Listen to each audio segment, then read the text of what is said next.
Well, Seth Rollins' DNA was left all over the canvas the other night on Raw because this was October the 13th, that red letter day, Brian, where just they were still in Australia, stuck down under in a kangaroo's pouch. And he'd hurt himself on Saturday morning. So on Monday morning, when they did they have the people show up at 8 o'clock in the morning in Australia? No, that was just over here. But nevertheless, they tried to make chicken salad out of chicken shit and go ahead and speed up the plans for Braun Breaker and shock everybody and whatever. Apparently, all the things that we thought they would do in about 6 months, they did them all that night. And because Seth is going to be out however long he's going to be out. So otherwise than that, Raw was a very disheartening and unenergetic program. But the Seth Rollins thing was the thread through the whole program. And also at the same time, the three-way, the reason why we didn't understand why the fuck that Punk would have won a three-way and then the heels turn on Seth and make him a babyface is because they knew at that time that Punk winning a world title match that Seth wasn't going to be the champion by the time that it came about to begin with. However, they're going to handle this, we still don't know. Are they going to put the title up at the winner of a match or a multiple man match or put it in a claw machine and see who can grab it quick? I don't know. But I just hate that this happened, if for nothing else, for Braun Breaker, not because I don't want to see him get a chance right now, but it's because I hate it that everything wasn't able to progress and plan out as it was meant to be so that they could really be prepped and ready for it. I mean, I think he'll take it and run with it no matter what, but you know what I'm saying. If they'd have actually been able to do what they intended to do, but who knows? Maybe this is better. Just pull this shit out of our ass. What do you think? About what? About all that? Yes, and even more. You know, the interesting thing about the Rollins injury and what has now happened because of it is on several occasions, both when he was working the knee injury and also I think just a few weeks on Raw after that even, Heyman works with Bronson and Braun. Seth and at that time also Becky were just kind of muddying it up. Seth didn't need Heyman. Seth was becoming annoying. The fans enjoy his song. Yes. I think that gives him the overconfidence to think they enjoy him. And I don't know if that's necessarily the case, but Heyman seemed to have something happening with momentum with the Bronze, and it didn't feel like that with Seth Rollins. And when you saw them without Seth Rollins, they immediately stood out more. So I think this may be a blessing in disguise. I don't know what they had in their minds that they were going to do, so I can't say whether it would have been better or worse, but I just feel like sometimes last minute shit, when you've got to do something, sometimes you have to scrap shit that would have been better for the guy. But nevertheless, do you think they have to turn Becky? I hadn't even thought of it, to be honest with you. But I don't think they have to turn her as far as interacting with the other girls necessarily. But you know what? I don't know why she would be interacting with Paul and the Bronze, except actually she ought to, since they've made an issue of her being married to Seth, and they had the Battling Bickersons married couple mixed tag. So shouldn't Becky not come out and fucking tackle? Maybe Becky tackling Paul, that'd be fun.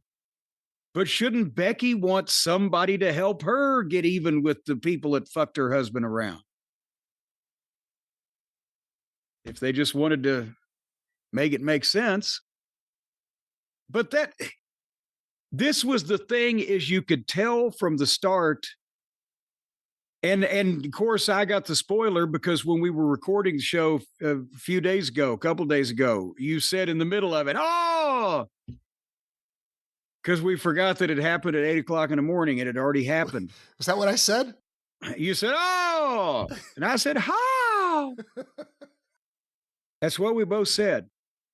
But when I go back and watch it now, I mean, it was going to be obvious anyway, because through the whole thing, they were in the ring at the start, Seth and the Bronze and Paul, and Seth was wearing the upholstery from a couch as a jacket to hide his shoulder issue, but he put them over how great they were. Bronson Reed and Bron Breakker and Paul Heyman. And he kissed Paul on the head. And he was saying, with my vision, I took all three of you in and made you great. And now you're so great. And this is the greatest thing ever. And then he cut the promo on Roman Reigns and Punk. Nobody's on my level because I haven't needed anyone. Roman Reigns needed somebody. Cody needed somebody. I don't need Bronson and Braun, and I don't need Paul. I beat Cody on my own. I don't need these three. I've chosen them. And there's more, which we'll get to in a second, but it was so over the top. I agree. You're so great. I'm so proud of all of you. We love each other. We've been lifelong friends. But I did it on my own. These are all things that Paul is then going to bring up when he finally explains why they did what they did. And then they came back later on in the program. And they had to, Seth was telling Paul that he loved the last 6 months they've been together. In the next 12 months, 18 months, it's all going to be something big is on the horizon. And he told the Bronze, it's the greatest weekend of my life. And he compared it to his wedding day and the birth of his child. We're on the mountaintop. And we're about to take the next step. Where? Where is it? Out into the fucking vast open air? And he says, nobody can knock me off the mountaintop. So they're building up to it. And I mean, did you see that it was kind of gratuitous at that point that he was going that far with it? I was looking for the other reactions, and again, it started off with him putting everyone over, and it kind of felt like that was the right thing. When he started saying how he did it all himself, which, does play into what was the match. He really did actually win it by himself. But saying it over and over and saying it the way he did, Heyman had an interesting, he's standing next to him, looking up, but kind of giving him the side eye. But it was real subtle. It was really good. And again, now we saw it after the fact. I saw it after we heard what was going to happen. The question is, would I have thought watching this promo, hey, something's about to happen? I don't know. I don't know if I would have caught it when if I saw it before I knew what happened. Hey, well, that's true, because I was looking for it again, but it seemed that they were trying to establish their closeness as quickly as possible and as tightly as they could. But then finally, that's the main event was the triple threat match to see who would be the number one contender, get the next shot at Seth. And Jey Uso came in and they yeeted, and then LA Knight came in and they yad, and then Mussolini and Outback Jack. It was like Australia's favorite son, Outback Jack, had come back to life. They loved Punk. And one woman's sign was, I waited 19 years to see CM Punk. She was a fetching lass again, but I'm hoping, I'm doing the math. It looked like she was legal when she started lusting over him in her heart. And again, they've actually got a song now with words. So they sang the whole next verse after the music faded. They sang the whole Next verse, a cappella. Can you sing a cappella, Brian? I could, but I'm not gonna. I'll do a little for you. No? Oh, a That's okay. cappella, a cappella, oh, a cappella. See, it's easy. Do you know what the name of the group on Where in the World is Carmen Sandiego was? Now say what? Now what? The show Where in the World is Carmen Sandiego, a famous I show. don't even know. I wouldn't know Carmen Sandiego if I saw her. So how am I going to pick her out of a fucking crowded place? Well, you probably wouldn't see her. You probably wouldn't be able to find her, but that's besides the point. The group on that show was Rockapella. Rockapella. Rockapella. They added a little more rock to their pella. Well, you know, those pellas are nothing to fucking sneeze at.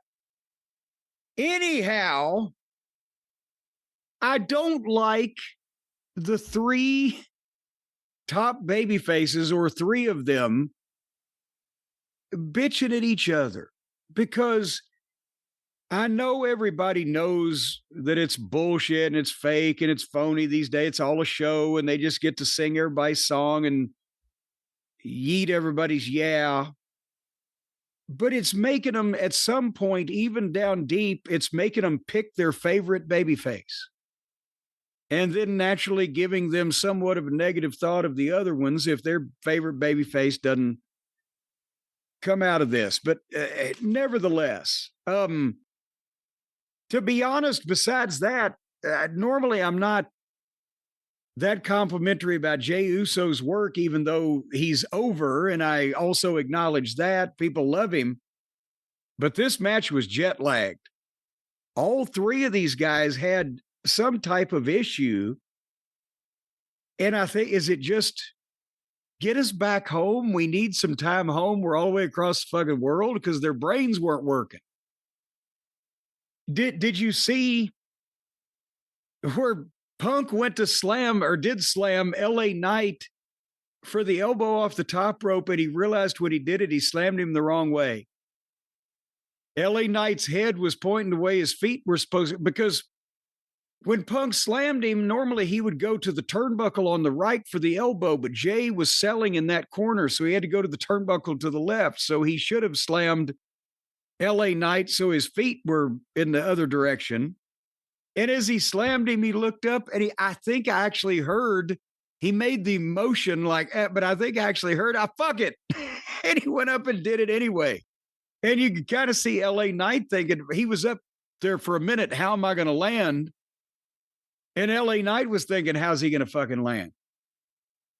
And then at one point, LA Knight had done a deal where he slipped off of a go to sleep and hit the reverse DDT thing and DDT'd Jey, but Jey had to get so close for what they were setting up that when he DDT'd him, Jay's feet were under the bottom rope and he just kind of crumpled. And then LA Knight did the deal where he jumps to the top rope and does the elbow off, but he did a double elbow, but he landed in between them and missed Punk by like 2 fucking feet. And when he sat up, you can see, God damn it. And he covers Punk, and Punk kicked out because he hadn't touched. And then they replayed it in slow motion, going to the break.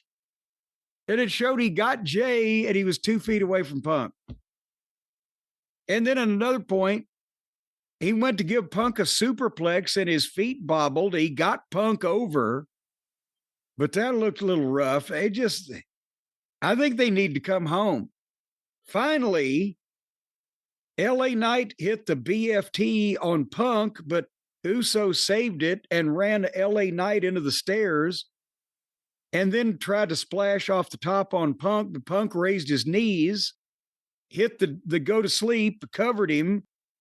1, 2, 3, and then Punk picked up his fake gold teeth, Uso's fake gold teeth that were laying there, and acted like he stole them and put them in his tights. I didn't know those gold teeth came out. I thought Jey was just committed to the fucking gimmick and had made a serious dental mistake.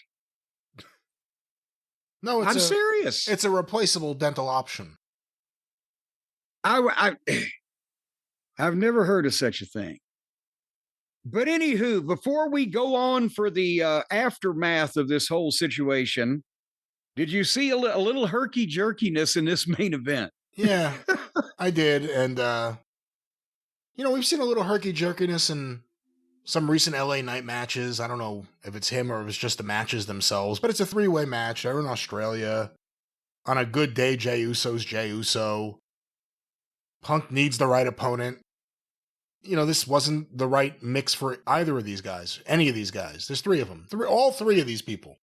Three, either, or. Well, then we've established that Punk gets Seth for the title. He's the new number one contender. And here plays Seth's music. And here comes Paul and the Bronze and the whole group. And Braun Breaker spears Uso in the aisleway. And then he spears LA Knight at ringside. So Punk is surrounded. And they attack Punk. And Braun Breaker hits him with a spear. And Bronson Reed hits him with a splash.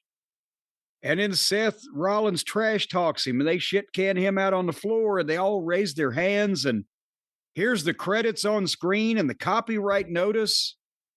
Well, there you go. The show's winding up. And all of a sudden, Braun spears Seth out of his fucking boots. Whoosh. And a huge pop. Because they don't care anymore about betrayal or backstabbing or cheating or lying or deception. They just want to see shit that they don't expect. And Paul got that gobsmacked face that he gets where his eyes and his mouth become as round as his jowls. And he said, "What the fuck are you doing?" And Braun told Bronson Reed, "Make a choice. You're with me or you're not." And Bronson Reed pulled Seth over and gave him the splash off the top rope. And then Paul gets down and he covers Seth. He's like, "No more, no more." And Braun tells Paul, "Make a choice. You're with me or you're not." And then Braun snatched the belt from Seth and Paul got in between them and raised their hands and got a big pop for these dastardly heels that have just hurt this poor fellow. But now, I love the Bronze, and they're a top tag team, and you've still established that Braun Breaker is the guy. And Paul's perfect with him. I would like to have seen what they were going to do, but I'm not opposed to them being in this spot because it was going to happen anyway. I think I said a month ago or whenever Braun wants to come out from under Seth's shadow and the jealousy creeps in or whatever, there you'll do it. So it's rushed up, but the bigger thing is they had other Seth Rollins matches with Punk and with Drew, or not Drew, but the other hoochie coochie fellow. What's his name? Goddamn. Anyway, they had Punk set Charo? up. Yeah, they had Punk and Charo set up. And now they got to re-rack all that shit. Just thought about it too. Heyman with Braun and Bronson works better with Brock than Rollins. Visually, it works. Do you think, should that be their name if they were French? Le Braun. I don't know. That may be trademarked.